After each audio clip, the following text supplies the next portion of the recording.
अवले अल्लाह नूर उपाया, कुदरत के सब बंदे। एक नूर दे सब जग उपजा, कौन भले को मंदे। आओ ਆਪਾਂ ਸਭ ਤੋਂ ਪਹਿਲਾਂ ਗੁਰੂ ਕੇ ਇਤਿਹਾਸਕ ਉਹਨਾਂ ਸ਼ਾਸਤਰਾਂ ਦੇ ਦਰਸ਼ਨ ਕਰਨੇ ਆ ਜਿਨ੍ਹਾਂ ਨੂੰ ਸਤਿਗੁਰੂ ਦੇ ਕਰ ਕਮਲਾਂ ਦੀ ਸ਼ੋਅ ਪ੍ਰਾਪਤ ਹੈ। ਨਾਲ ਨਾਲ ਸ਼ਾਸਤਰਾਂ ਦਾ ਸੰਖੇਪ ਇਤਿਹਾਸ, ਨਾਲ ਨਾਲ ਉਹਨਾਂ ਦੇ ਦਰਸ਼ਨ। ਗੁਰੂ ਖਾਲਸਾ ਜੀ, ਜਿਸ ਸਥਾਨ ਦੇ ਆਪ ਦਰਸ਼ਨ ਕਰ ਰਹੇ ਹੋ, ਇਸ ਸਥਾਨ ਦਾ ਨਾਮ ਤਖਤ ਸ੍ਰੀ ਕੇਸਗੜ੍ਹ ਸਾਹਿਬ ਹੈ। ਤਖਤ ਸ੍ਰੀ ਕੇਸਗੜ੍ਹ ਸ੍ਰੀ ਅਦਕ ਸੁਹਾਵਨ, ਅਵ ਲਓ ਜੈ ਸਿੱਖ ਮਾਥ ਝੁਕਾਵਨ। ਦਸ਼ਮੇਸ਼ ਪਿਤਾ ਗੁਰੂ ਗੋਬਿੰਦ ਸਿੰਘ ਸਾਹਿਬ ਜੀ ਮਹਾਰਾਜ ਦਾ ਇਹ ਪਾਵਨ ਸਿਰਜਿਆ ਹੋਇਆ ਸਥਾਨ, ਖਾਲਸੇ ਦਾ ਜਨਮ ਸਥਾਨ, ਖਾਲਸੇ ਦਾ ਤਖਤ, ਤਖਤ ਸ੍ਰੀ ਕੇਸਗੜ੍ਹ ਸਾਹਿਬ। ਇਸ ਨਗਰ ਦਾ ਨਾਮ ਅਨੰਦਪੁਰ ਸਾਹਿਬ ਹੈ। ਇਹ ਨਗਰ ਧੰਨ ਧੰਨ ਗੁਰੂ ਤੇਗ ਬਹਾਦਰ ਸਾਹਿਬ ਜੀ ਮਹਾਰਾਜ ਨੇ ਸਨ 1665 19 ਜੂਨ ਨੂੰ ਰਾਜਾ ਦੀਪ ਚੰਦ ਦੀ ਰਾਣੀ ਚੰਪਾ ਦੇ ਪਾਸੋਂ ਕੁਝ ਪਿੰਡਾਂ ਦੀ ਧਰਤੀ ਮੁੱਲ ਖਰੀਦ ਕੇ ਆਪ ਜੀ ਨੇ ਇਹ ਅਨੰਦਪੁਰ ਸਾਹਿਬ ਵਸਾਵਣਾ ਕੀਤਾ ਸੀ। ਗੁਰ ਇਤਿਹਾਸ ਦੇ ਅੰਦਰ ਸ੍ਰੀ ਗੁਰੂ ਪੰਥ ਪ੍ਰਕਾਸ਼ ਗਿਆਨੀ ਗਿਆਨ ਸਿੰਘ ਜੀ ਨੇ ਲਿਖਿਆ ਹੈ, ਜੈਸੇ ਪੁਰਾ ਗੁਰੂ ਬਹੁ ਗ੍ਰਾਮ ਹੈ ਵਸਾਏ, ਤੈਸੇ ਹਮ ਭੀ ਨਗਰ ਏਕ ਰਚੀਏ ਸੁਛੰਦ ਹੈ। ਐਸੇ ਮਨ ਧਾਰ ਕੈ ਨਿਹਾਰ ਕੈ ਜ਼ਮੀਨ ਵਰ, ਬਾਂਧਿਓ ਆਨੰਦਪੁਰ ਦਾਏ ਪਰਮਾਨੰਦ ਹੈ।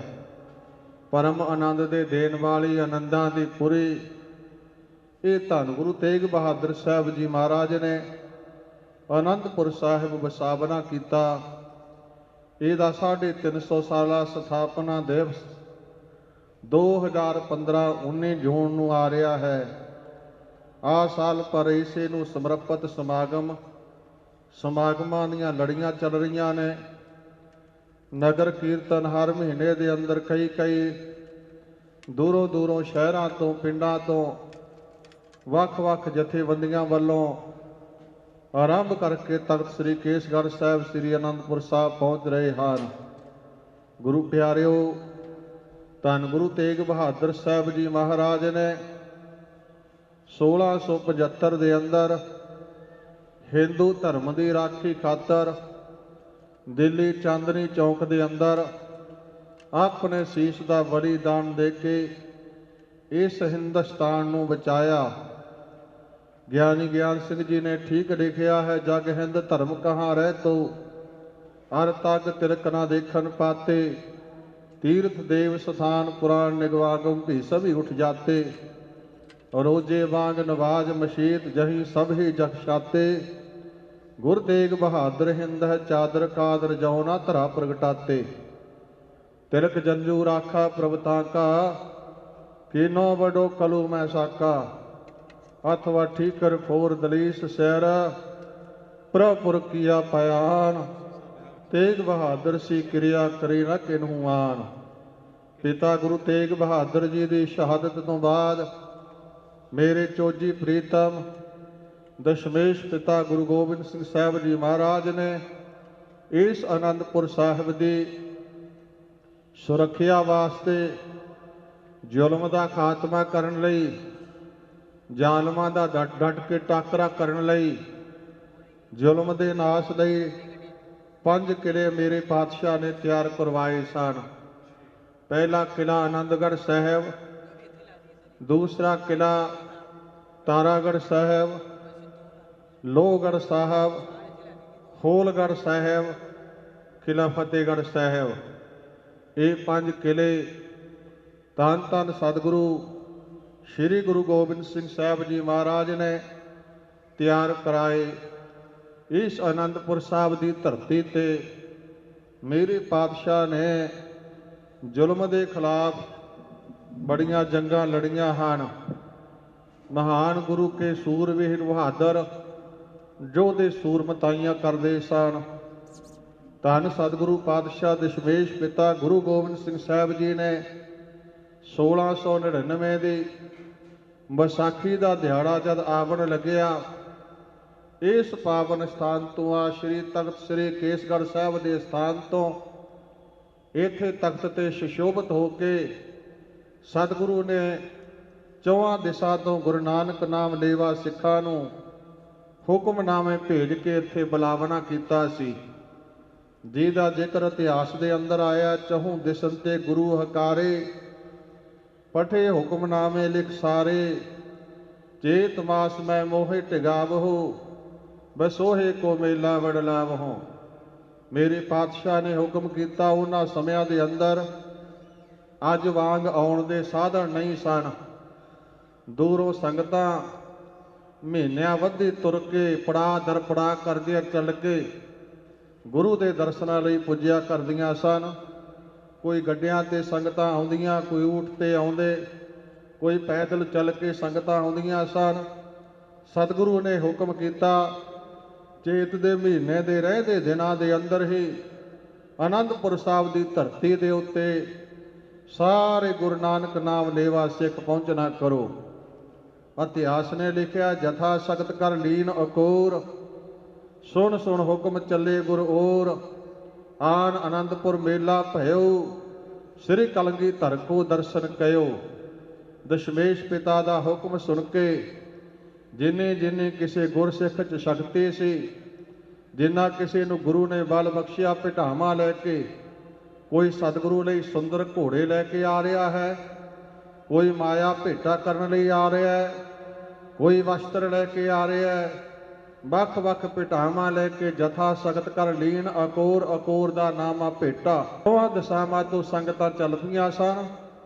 ਇੱਥੇ ਆਨ ਅਨੰਦਪੁਰ ਮੇਲਾ ਭਇਓ, ਸ੍ਰੀ ਕਲਗੀਧਰ ਕੋ ਦਰਸ਼ਨ ਕਇਓ। ਸਤਿਗੁਰੂ ਦੇ ਦਰਸ਼ਨ ਕੀਤੇ। ਇੱਥੇ ਬਹੁਤ ਵੱਡਾ ਜੋੜ ਮੇਲਾ ਹੋਇਆ। ਵਿਦਵਾਨਾਂ ਨੇ ਉਸ ਇਕੱਠ ਦਾ ਜ਼ਿਕਰ ਕਈ ਥਾਈਂ ਗ੍ਰੰਥਾਂ ਦੇ ਅੰਦਰ 80,000 ਦਾ ਵੀ ਜ਼ਿਕਰ ਕੀਤਾ ਹੈ। ਮੇਰੇ ਪਾਤਸ਼ਾਹ ਨੇ ਇਸ ਸਥਾਨ ਦੇ ਉੱਤੇ ਇੱਕ ਬਹੁਤ ਵੱਡਾ ਤੰਬੂ ਲਗਾਇਆ ਉਸ ਸਮੇਂ, ਜਿਹਦਾ ਜ਼ਿਕਰ ਆਇਆ, ਇਤਿਹਾਸ 'ਚ ਪੁਨ ਤੰਬੂ ਇੱਕ ਰੁਚਰ ਲਗਾਇਓ, ਬਹੁਤ ਦਰਬ ਜਿਸ ਉੱਪਰ ਲਾਇਓ, 2.5 ਲੱਖ ਕੀ ਕੀਮਤ ਬਾਰੋ, ਨਾਹੇ ਸਮਾਨ ਜਾਹੇ ਜਗ ਸਾਰੋ। ਦੁਨੀਆ ਦੇ ਅੰਦਰ ਉਸ ਤੰਬੂ ਜੈਸਾ ਹੋਰ ਕੋਈ ਤੰਬੂ ਨਹੀਂ ਸੀ ਉਸ ਸਮੇਂ। ਨਾ ਹਿੰਦੁਸਤਾਨ ਦੇ ਬਾਦਸ਼ਾਹ ਕੋਲ, ਨਾ ਕਿਸੇ ਰਿਆਸਤਾਂ ਦੇ ਰਾਜਿਆਂ ਦੇ ਕੋਲ। ਧੰਨ ਗੁਰੂ ਕੇ ਆਨੰਦ ਪ੍ਰੇਮੀ ਗੁਰੂ ਕੇ ਸਿੱਖਾਂ ਨੇ ਉਸ ਸਮੇਂ ਦੇ ਅੰਦਰ 2.5 ਲੱਖ ਦੀ ਕੀਮਤ ਦਾ ਕਾਬਲ ਦੀ ਸੰਗਤ ਨੇ ਆਪਣੀ ਧਰਮ ਦੀ ਕਿਰਤ ਦੇ ਵਿੱਚੋਂ, ਦਸਵੰਧ ਵਿੱਚੋਂ ਇਕੱਠਿਆਂ ਹੋ ਕੇ ਗੁਰੂ ਪਾਤਸ਼ਾਹ ਲਈ ਐਸਾ ਸੁੰਦਰ ਤੰਬੂ ਉਹ ਬਣਵਾਇਆ ਹੋਇਆ ਸੀ, ਜਿਹੜਾ ਮੇਰੇ ਪਾਤਸ਼ਾਹ ਨੇ ਇਸ ਤਖਤ ਸਾਹਿਬ ਦੇ ਉੱਤੇ ਲਗਾਇਆ। ਉਸ ਸਮੇਂ ਵਿਸਾਖੀ ਵਾਲਾ ਦਿਨ ਆਇਆ ਹੈ। ਅੰਮ੍ਰਿਤ ਵੇਲੇ ਦੇ ਦੀਵਾਨ ਸਜੇ ਹਨ। ਗੁਰੂ ਕੇ ਰਵਾਬੀਆਂ ਨੇ ਆਸਾ ਜੀ ਕੀ ਵਾਰ ਦੇ ਕੀਰਤਨ ਸੰਪੂਰਨ ਕੀਤੇ। ਸਾਰੀਆਂ ਸਮੁੱਚੀਆਂ ਸੰਗਤਾਂ ਇੱਥੇ ਹਜ਼ੂਰ ਦੀ ਹਜ਼ੂਰੀ 'ਚ ਦੀਵਾਨ ਵਿੱਚ ਇਕੱਠੀਆਂ ਹੋਈਆਂ। ਮੇਰੇ ਪਾਤਸ਼ਾਹ ਜੀ ਨੇ ਉਸ ਵੇਲੇ ਫਿਰ ਮਿਆਨ ਦੇ ਵਿੱਚੋਂ ਸ੍ਰੀ ਸਾਹਿਬ ਕੱਢ ਕੇ ਨੰਗੇ ਸਮੁੱਚੇ ਇਕੱਠ ਨੂੰ ਸੰਬੋਧਨ ਕਰਕੇ ਗੁਰੂ ਖਾਲਸਾ ਜੀ ਬਚਨ ਕੀਤੇ ਸਨ, ਜਿਹਦਾ ਜ਼ਿਕਰ ਇਤਿਹਾਸ ਨੇ ਕੀਤਾ ਹੈ। ਖੜਗ ਖੈਂਚ ਕਰ ਲੀਨ ਸੋ ਚਮਕਤ, ਠਹਿਰਤ ਮਾਨੋ ਦਮਨੀ ਦਮਕਤ। ਐਸੀ ਮਿਆਨ ਦੇ ਅੰਦਰ, ਮਿਆਨ ਵਿੱਚੋਂ ਸ੍ਰੀ ਸਾਹਿਬ ਹਜ਼ੂਰ ਨੇ ਕੱਢੀ ਆ, ਜਿਹਦੇ ਚਮਕ ਦਮਕ ਆਕਾਸ਼ੀ ਬਿਜਲੀ ਨਾਲੋਂ ਉਦੋਂ ਵੀ ਵੱਧ ਹੈ। ਐਸੀ ਤਲਵਾਰ ਮਿਆਨ ਵਿੱਚੋਂ ਕੱਢ ਕੇ ਹਸਤ ਕਮਲ ਅੰਦਰ ਲੈ ਕੇ ਮੇਰੇ ਪਾਤਸ਼ਾਹ ਨੇ ਵਚਨ ਕਹੇ। ਸਮੁੱਚੀ ਸੰਗਤ ਨੂੰ ਸੰਬੋਧਨ ਕਰਕੇ ਘਨ ਸੁਰ ਸਮ ਬੋਲੇ ਗੁਣ ਖਾਨੇ, ਸਭ ਸੰਗਤ ਗੁਰ ਪਿਰਿਆ ਮਹਾਨੇ। ਹਜ਼ੂਰ ਦੀ ਮੁਬਾਰਕ ਰਸਨਾ ਚੋਂ ਜੋ ਆਵਾਜ਼ ਨਿਕਲੀ, ਉਹ ਵੀ ਇੱਕ ਬੱਦਲ ਦੀ ਗਰਜ ਵਾਂਗ ਐਸੀ ਗਹਿਰਾਈ ਵਾਲੀ ਆਵਾਜ਼ ਸੀ। ਹਜ਼ੂਰ ਦੀ ਆਵਾਜ਼ ਸੁਣਦਿਆਂ ਸਭ ਦੀਆਂ ਨੀਵੀਆਂ ਪੈਂਦੀਆਂ ਸਨ। ਐਸੀ ਪ੍ਰਭਾਵਸ਼ਾਲੀ ਘਨ ਸੁਰ ਸਮ ਬੋਲੇ ਗੁਣ ਖਾਨੇ, ਸਭ ਸੰਗਤ ਗੁਰ ਪਿਰਿਆ ਮਹਾਨੇ। ਮੇਰੇ ਪਾਤਸ਼ਾਹ ਕਹਿਣ ਲੱਗੇ, ਸਮੁੱਚੀ ਸੰਗਤ ਗੁਰੂ ਨੂੰ ਭਾਈ ਬੜੀ ਪਿਆਰੀ ਆ। ਜਿਹੜੇ ਗੁਰੂ ਨਾਨਕ ਦੇ ਘਰ ਦਾ ਹੁਕਮ ਸੁਣ ਕੇ ਤੁਸੀਂ ਦੂਰੋਂ ਦਰਾਡਿਓਂ ਇੱਥੇ ਸਾਰੇ ਇਕੱਠੇ ਹੋਏ ਹੋ, ਪਰ ਅਗਲਾ ਹੁਕਮ ਮੇਰੇ ਪਾਤਸ਼ਾਹ ਨੇ ਉਸੇ ਵੇਲੇ ਸੁਣਾ ਦਿੱਤਾ ਜਿੱਥੇ ਪਾਤਸ਼ਾਹ ਨੇ ਕਿਹਾ ਸਭ ਸੰਗਤ ਗੁਰ ਪਿਰਿਆ ਮਹਾਨੀ। ਅਗਲਾ ਹੁਕਮ ਕੀਤਾ ਅਤ ਪਿਰਿਆ ਸਿੱਖ ਹੈ ਕੋ ਮੇਰਾ, ਆਪਣੋ ਸੀਸ ਦੇਸ ਮੇਰਾ। ਮਾਰੇ ਕਹਿੰਦੇ ਉਹ ਸਿੱਖ ਸਾਨੂੰ ਸੰਗਤ ਚੋਂ ਬਹੁਤਾ ਪਿਆਰਾ ਹੋਊਗਾ ਜਿਹੜਾ ਹੁਣ ਸਾਨੂੰ ਸੀਸ ਭੇਟ ਕਰੇਗਾ। ਗੁਰੂ ਨਾਨਕ ਦੇ ਘਰ ਦੇ ਅੰਦਰ ਅੱਜ ਇੱਕ ਸਿਰ ਦੀ ਲੋੜ ਹੈ, ਸੀਸ ਦੀ ਲੋੜ ਹੈ। ਗੁਰ ਸੰਗਤ ਜੀ ਕਹਿਣਾ ਬੜਾ ਸੌਖਾ ਹੈ, ਗੁਰੂ ਪਰਖ ਦਾ ਪਰਚਾ ਨਾ ਪਾਵੇ। ਕਹਿਤਾ ਅਸੀਂ ਸਾਰੇ ਗੁਰੂ ਦੇ ਅੱਗੇ ਮੱਥਾ ਟੇਕ ਕੇ ਕਹਿੰਦੇ ਵੀ ਸਾਡਾ ਆਪਣਾ ਕੁਝ ਨਹੀਂ ਹੈ। ਸਤਿਗੁਰੂ ਨੇ ਹੁਕਮ ਵੀ ਕੀਤਾ ਹੋਇਆ ਹੈ, ਗੁਰੂ ਦੀ ਹਜ਼ੂਰੀ 'ਚ ਜਦੋਂ ਸਿੱਖ ਨੇ ਗੁਰੂ ਦਾ ਬਣਨ ਆਉਣਾ, ਪਹਿਲਾ ਮਰਨ ਕਬੂਲ ਜੀਵਨ ਕੀ ਛਡਾਸ, ਹੋ ਸਭਨਾ ਕੀ ਰੇਣਕਾ ਤੂੰ ਆਓ ਹਮਾਰੇ ਪਾਸ। ਪਰ ਸਤਿਗੁਰੂ ਨੇ ਜਦੋਂ ਕਿਹਾ ਅਤ ਪਿਰਿਆ ਸਿੱਖ ਹੈ ਕੋ ਮੇਰਾ, ਆਪਣੋ ਸੀਸ ਦੇਸ ਵੇਰਾ, ਸਭ ਦੀਆਂ ਨੀਵੀਆਂ ਪੈ ਗਈਆਂ, ਕੋਈ ਨਹੀਂ ਉੱਠਿਆ। ਦੂਸਰੀ ਆਵਾਜ਼ ਫੇਰ ਦਿੱਤੀ, ਕੋਈ ਨਹੀਂ ਉੱਠਿਆ। ਤੀਸਰਾ ਹੁਕਮ ਜਦੋਂ ਸਤਿਗੁਰੂ ਨੇ ਕੀਤਾ, ਉਸ ਵੇਲੇ ਇੱਕ ਭਾਈ ਦਇਆ ਰਾਮ ਖੱਤਰੀ ਲਾਹੌਰ ਨਿਵਾਸੀ, ਉਹ ਗਲ ਵਿੱਚ ਪਰਨਾ ਪਾਇਆ, ਨੇਤਰਾਂ 'ਚ ਹੰਝੂ ਹਨ, ਹਜ਼ੂਰ ਦੇ ਅੱਗੇ ਹੱਥ ਜੋੜ ਕੇ ਖਲੋਤਾ ਹੈ, ਪਾਤਸ਼ਾਹ ਬਖਸ਼ ਲੋ, ਭੁੱਲ ਹੋ ਗਈ ਹੈ। ਹਜ਼ੂਰ ਕਹਿੰਦੇ ਕੀ ਭੁੱਲ ਹੋ ਗਈ ਆ?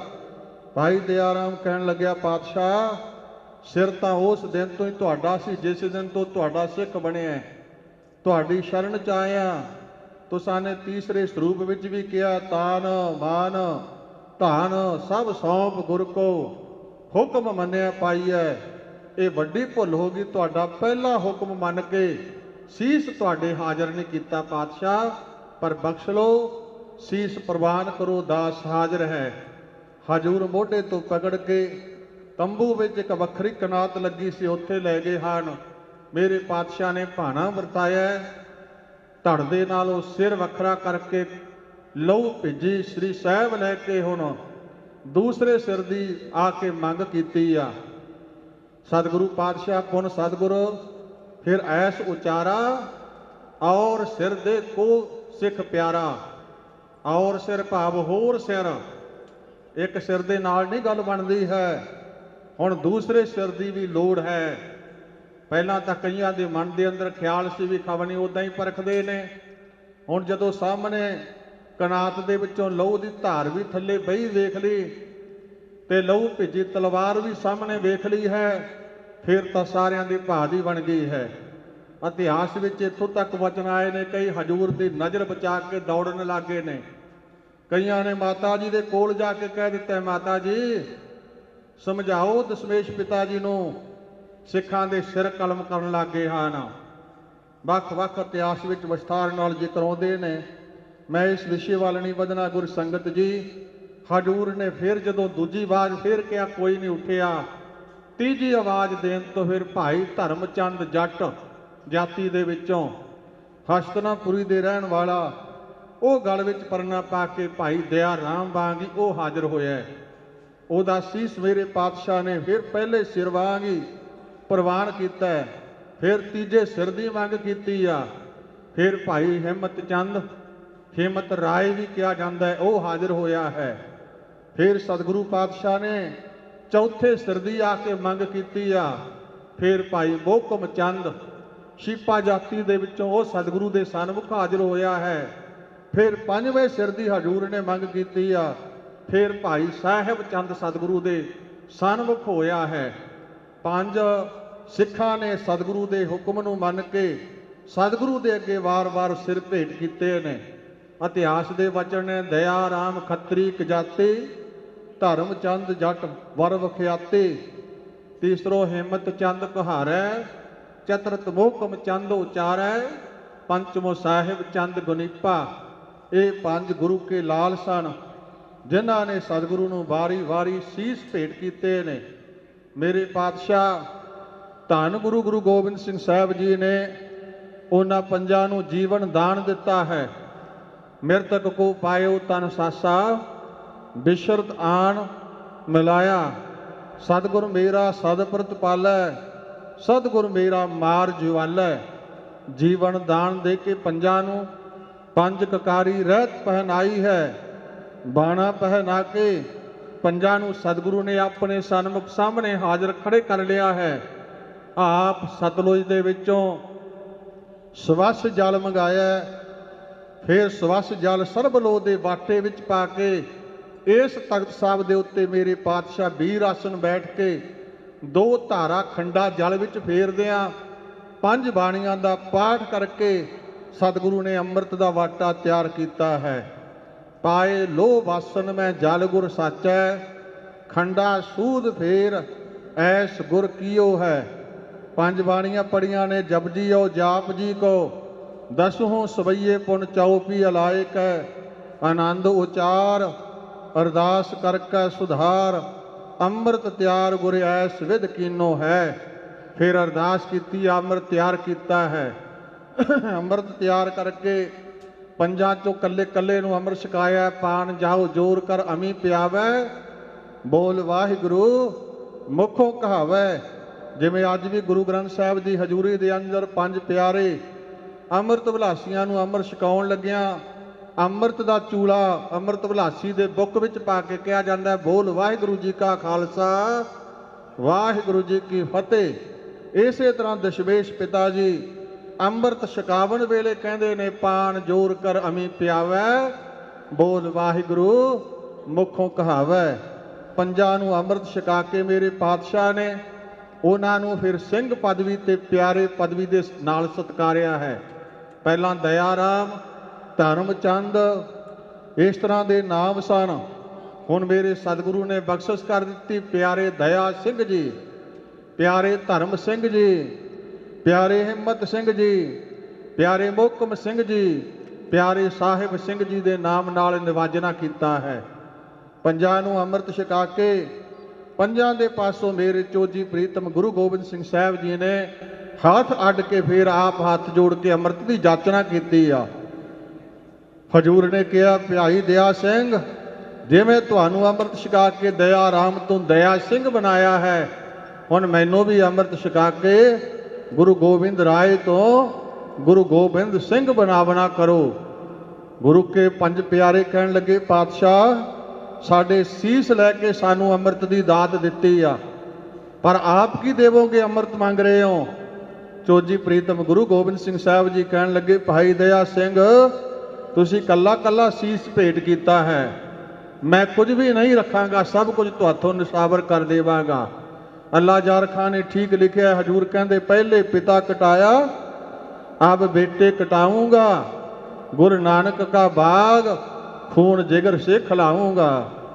पिता की शहादत का तुसी प्रसंग सुन ही लिया है।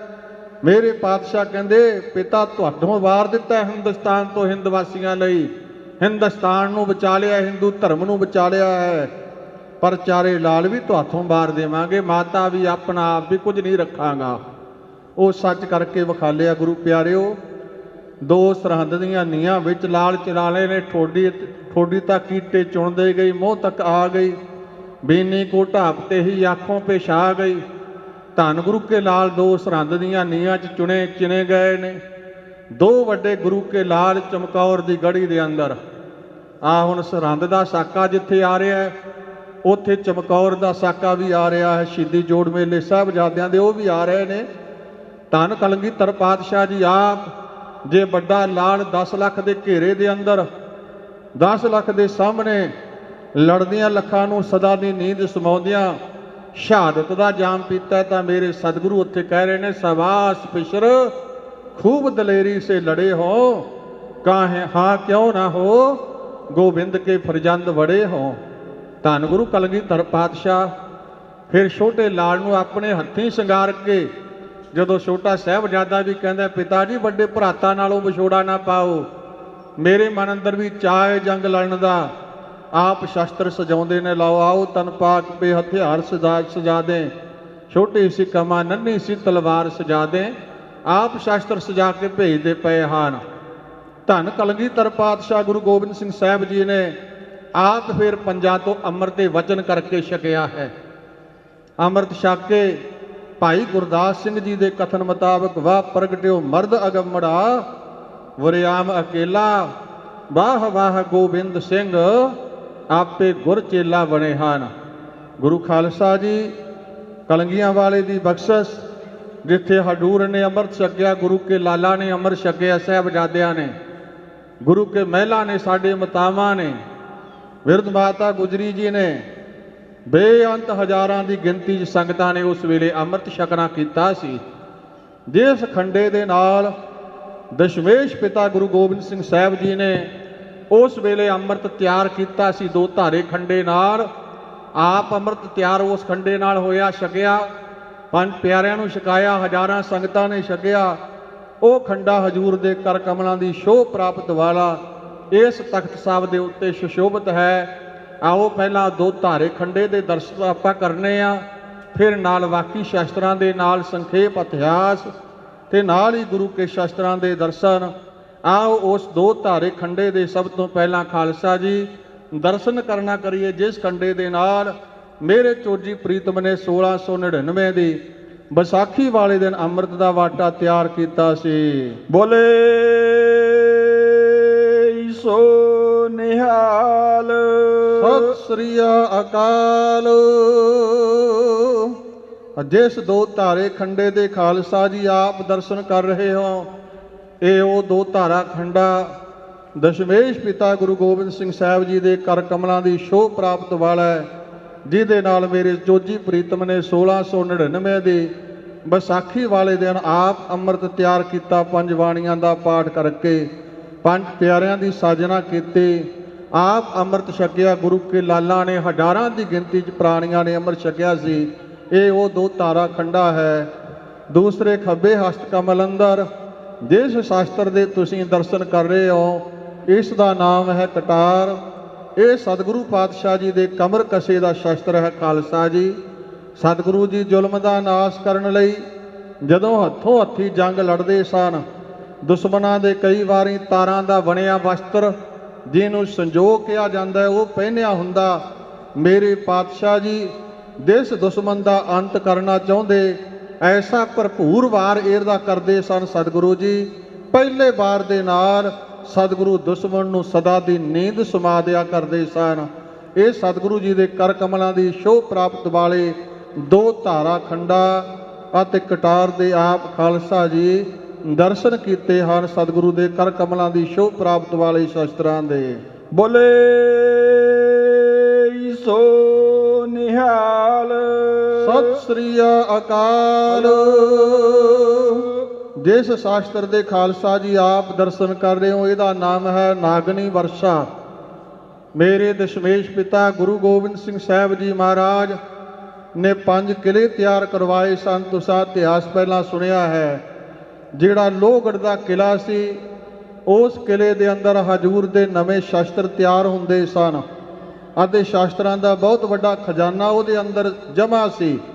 ਇਤਿਹਾਸ ਅੰਦਰ ਬਚਨ ਨੇ ਗੁਣੀ ਲੋਹਾਰ ਲੋਹ ਕੋ ਘੜਤੇ, ਸ਼ਸਤਰ ਅਜਾਇਬ ਬਹੁ ਵਿਦ ਕਰਤੇ, ਤੋਮਰ ਤੁਮਕ ਤੁਮਕ ਤਬਰ ਤਲਵਾਰ, ਘੜ ਘੜ ਅਰਪੇ ਗੁਰੂ ਦਰਬਾਰ।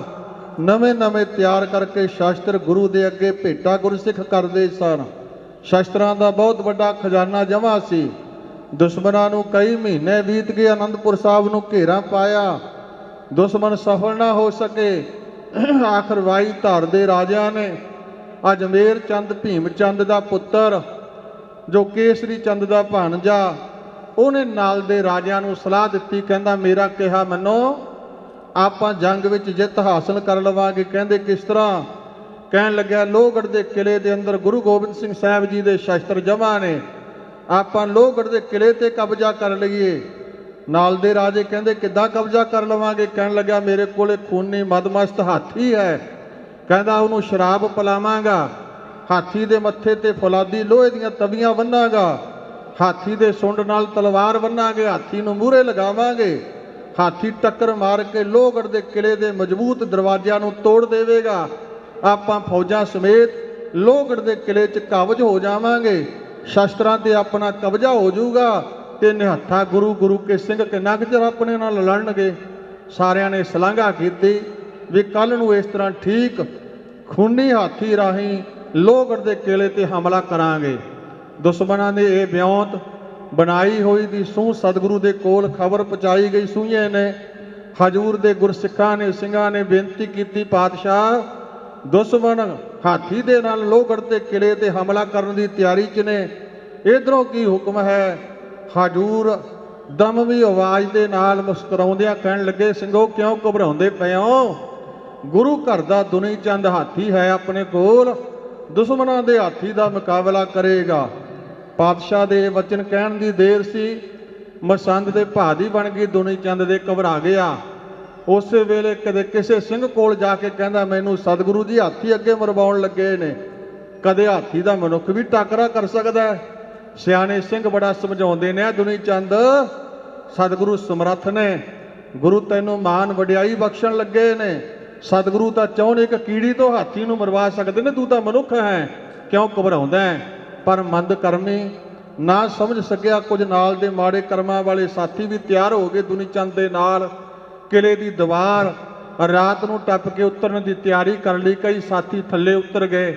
ਦੁਨੀ ਚੰਦ ਨੂੰ ਜਦੋਂ ਲੱਜ ਫੜ ਕੇ ਥੱਲੇ ਉਤਾਰਨ ਲੱਗੇ, ਭਾਰੀ ਸਰੀਰ ਸੀ, ਮਸੰਦ ਦਾ ਬੋਝਲ ਸੀ, ਲੱਜ ਟੁੱਟ ਗਈ, ਥੱਲੇ ਡਿੱਗਿਆ। ਥੱਲੇ ਡਿੱਗਦੇ ਲਈ ਲੱਜ ਟੁੱਟ ਗਈ। ਨਾਲ ਦੇ ਸਾਥੀਆਂ ਨੇ ਚੁੱਕ ਕੇ ਦੁਨੀ ਚੰਦ ਨੂੰ ਉਹਦੇ ਪਿੰਡ ਮਜੀਠੇ ਘਰ ਜਾ ਛੱਡਿਆ ਹੈ। ਪਰ ਸਿਆਣਿਆਂ ਦਾ ਕਥਨ ਹੈ, ਕਹਿੰਦੇ ਥੋੜੇ ਦਿਨ ਹੀ ਜੀਂਦਾ ਰਿਹਾ। ਇਤਿਹਾਸ 'ਚ ਲਿਖਿਆ, ਸੱਪ ਦੇ ਨਾਲ ਡੰਗ ਮਾਰਨ ਨਾਲ ਉਹਦੀ ਮੌਤ ਹੋ ਗਈ।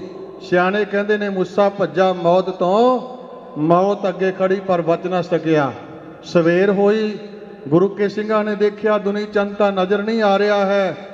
ਗੁਰੂ ਪਾਤਸ਼ਾਹ ਕੋਲ ਬੇਨਤੀ ਕੀਤੀ, ਪਾਤਸ਼ਾਹ ਗੁਰੂ ਘਰ ਦਾ ਹਾਥੀ ਤਾਂ ਦੌੜ ਗਿਆ, ਪੱਤਰੇ ਵਾਹ ਗਿਆ, ਹੁਣ ਕੀ ਹੁਕਮ ਹੈ? ਮੇਰੇ ਚੋਜੀ ਪ੍ਰੀਤਮ ਗੁਰੂ ਗੋਬਿੰਦ ਸਿੰਘ ਸਾਹਿਬ ਜੀ ਕਹਿੰਦੇ, ਸਿੰਘੋ ਹਾਥੀ ਦਾ ਹਾਥੀ ਕਦੇ ਮੁਕਾਬਲਾ ਨਹੀਂ ਕਰਿਆ ਕਰਦਾ। ਮਹਾਰਾਜ ਕਹਿਣ ਲੱਗੇ, ਸਿੰਘੋ ਗੁਰੂ ਘਰ ਦਾ ਬਬਰ ਸ਼ੇਰ ਭਾਈ ਬਚਿੱਤਰ ਸਿੰਘ ਦੁਸ਼ਮਣਾਂ ਦੇ ਹਾਥੀ ਦਾ ਟਾਕਰਾ ਕਰੇਗਾ। ਤੁਹਾਨੂੰ ਪਤਾ ਹੋਣਾ ਚਾਹੀਦਾ, ਜਿੱਥੇ ਇੱਕ ਬਬਰ ਸ਼ੇਰ ਭਬਕ ਮਾਰ ਦੇਵੇ ਜੰਗਲ ਦੇ ਅੰਦਰ, ਉੱਥੇ ਸੈਂਕੜੇ ਕੀ ਹਜ਼ਾਰਾਂ ਹਾਥੀਆਂ ਦੀਆਂ ਚੀਕਾਂ ਨਿਕਲ ਜਾਂਦੀਆਂ ਨੇ। ਇਹ ਬਬਰ ਸ਼ੇਰ ਟਾਕਰਾ ਕਰੇਗਾ ਦੁਸ਼ਮਣਾਂ ਦੇ ਹਾਥੀ ਦਾ। ਜਦੋਂ ਕਲਗੀਆਂ ਵਾਲੇ ਸਤਿਗੁਰੂ ਨੇ ਵਚਨ ਕਹੇ, ਬਾਬਾ ਬਚਿੱਤਰ ਸਿੰਘ ਦੇ ਚਿਹਰੇ ਤੇ ਲਾਲੀ ਛਾ ਗਈ ਹੈ। ਇਤਿਹਾਸ ਕਹਿੰਦਾ ਹੈ, ਸੁਣ ਬਚਿੱਤਰ ਸਿੰਘ ਭਇਓ ਪ੍ਰਫੁੱਲਤ, ਤਬ ਦੋਨੋਂ ਕਰ ਬੰਦੇ। ਦੋਵੇਂ ਹੱਥ ਜੋੜ ਕੇ ਬਾਬਾ ਬਚਿੱਤਰ ਸਿੰਘ ਨੇ ਮੇਰੇ ਪਾਤਸ਼ਾਹ ਦੇ ਮੁਬਾਰਕ ਚਰਨਾਂ ਤੇ ਸਿਰ ਰੱਖਿਆ। ਸਤਿਗੁਰੂ ਨੇ ਬਖਸ਼ਿਸ਼ ਭਰਿਆ ਹੱਥ ਉਹਦੇ ਸਿਰ ਦੇ ਉੱਤੇ ਰੱਖਿਆ। ਨਾਲ ਹੀ ਹੁਕਮ ਕਰਕੇ ਮੇਰੇ ਪਾਤਸ਼ਾਹ ਨੇ ਆਹ ਨਾਗਨੀ ਵਰਸਾ ਮੰਗਾਇਆ। ਬੜੀ ਕੀਮਤ ਦਾ, ਲੋਹੇ ਨੂੰ ਬਿੰਨ ਦੇਣ ਵਾਲਾ ਵਰਸਾ ਇਹ। ਇਤਿਹਾਸ ਦੇ ਬਚਨ ਨੇ, ਫਲ ਫੁਲਾਦ ਕੀਮਤ ਬਹੁਤੇ ਕੀ, ਲੋਹਾ ਵੱਢਣ ਵਾਲੋ, ਜਿਹੜਾ ਲੋਹੇ ਨੂੰ ਬਿੰਨ ਕੇ ਚੀਰ ਕੇ ਪਾਰ ਲੰਘ ਜਾਣ ਵਾਲਾ ਵਰਸਾ ਹੈ। ਇਹ ਨਾਗਨੀ ਵਰਸਾ ਹਜੂਰ ਨੇ ਮੰਗਾ ਕੇ ਬਹੁਤ ਕੀਮਤੀ ਬਾਬਾ ਬਚਿੱਤਰ ਸਿੰਘ ਨੂੰ ਬਖਸ਼ਿਸ਼ ਕੀਤਾ। ਪਾਤਸ਼ਾਹ ਕਹਿਣ ਲੱਗੇ, ਲੈ ਭਾਈ ਬਚਿੱਤਰ ਸਿੰਘ, ਦੁਸ਼ਮਣਾਂ ਦੇ ਖੂਨੀ ਹਾਥੀ ਦਾ ਟਾਕਰਾ ਤੈਂ ਇਸ ਨਾਗਨੀ ਵਰਸੇ ਨਾਲ ਕਰਨਾ ਹੈ।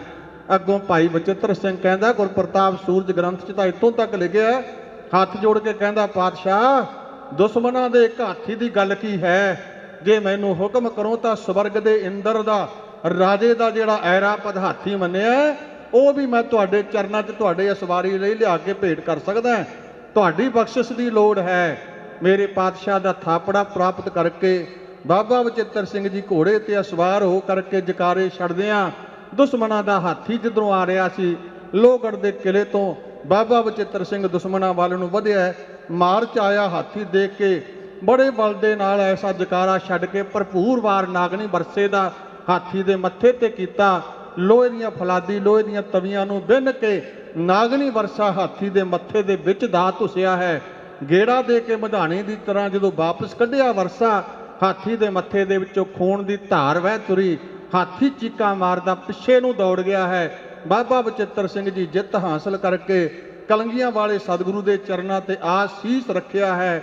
ਗੁਰੂ ਖਾਲਸਾ ਜੀ, ਇਹ ਉਹ ਨਾਗਨੀ ਵਰਸਾ ਹੈ ਜਿਸ ਸ਼ਾਸਤਰ ਦੇ ਖਾਲਸਾ ਜੀ ਆਪ ਦਰਸ਼ਨ ਦਿਦਾਰੇ ਕਰ ਰਹੇ ਹੋ। ਇਸ ਦਾ ਨਾਮ ਹੈ ਕਰਪਾ ਵਰਸਾ। ਇਤਿਹਾਸਕ ਦੋ ਸਾਖੀਆਂ ਇਸ ਨਾਲ ਸੰਬੰਧਿਤ ਹਨ।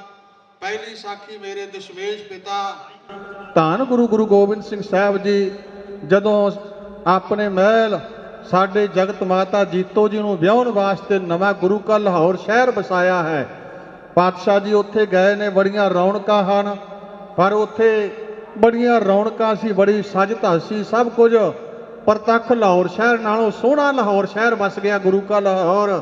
ਪਰ ਕੁਝ ਗੁਰਸਿੱਖਾਂ ਨੇ ਬੇਨਤੀ ਕੀਤੀ, ਪਾਤਸ਼ਾਹ ਲਾਹੌਰ ਸ਼ਹਿਰ ਤਾਂ ਬਹੁਤ ਸੋਹਣਾ ਵਸਿਆ ਗੁਰੂ ਕਾ, ਸਭ ਤਰ੍ਹਾਂ ਦੀਆਂ ਖੁਸ਼ੀਆਂ ਤੇ ਰੌਣਕਾਂ ਨੇ, ਪਰ ਇੱਥੇ ਪਾਣੀ ਪੀਣ ਯੋਗ ਨਹੀਂ ਹੈ, ਕਿਰਪਾ ਕਰ ਦਿਓ, ਇਹ ਇੱਕ ਪਾਣੀ ਪੀਣ ਦੀ ਤੰਗੀ ਆ, ਪੀਵਣ ਯੋਗ ਜਲ ਵੀ ਇੱਥੇ ਬਖਸ਼ਿਸ਼ ਕਰ ਦਿਓ।